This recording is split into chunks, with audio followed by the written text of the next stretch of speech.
দ্বিতীয় দফায় কমিশন প্রথম দফার ধারাবাহিকতা আমি বলেছিলাম অটোজেনি রিপিটস ফাইলোজেনি, অর্থাৎ সেই রিপিটেশনটা তারা কিন্তু রেখে দিল এবং বাংলার ভারতবর্ষের রাজনৈতিক ইতিহাসে বাংলা আবার পথ দেখানোর জায়গায় চলে গেল। কারণ হিংসা বিধ্বস্ত যেই এপিসেন্টার 142টায় ভোট হচ্ছিল, কার্যত সেখানে বিনা রক্তপাতে ভোটটা হলো।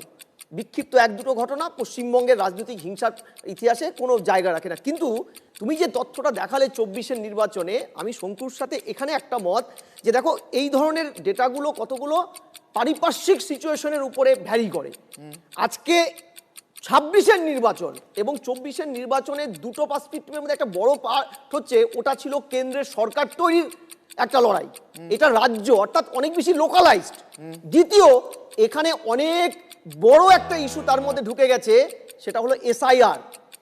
এখন 100টা এরকম আসন আমরা দেখেছি যেখানে সাইলেন্ট সুইমিং এর একটা অ্যাসপেক্ট ঢুকে পড়েছে এবং যেখানে 12% ভোট কাটা গেছে ভোটারের বিভিন্ন অ্যাসপেক্টে, লজিক্যাল ডিসক্রিপেন্সিস বলো কিংবা ডিলিটেশন বলো। সেই জায়গায় দাঁড়িয়ে 26-এর নির্বাচনটা 24-এর আঙ্গিকে আমরা কম্পেয়ার করে কিন্তু খুব বেশি মেলাতে পারবো বলে আমার মনে হয় না।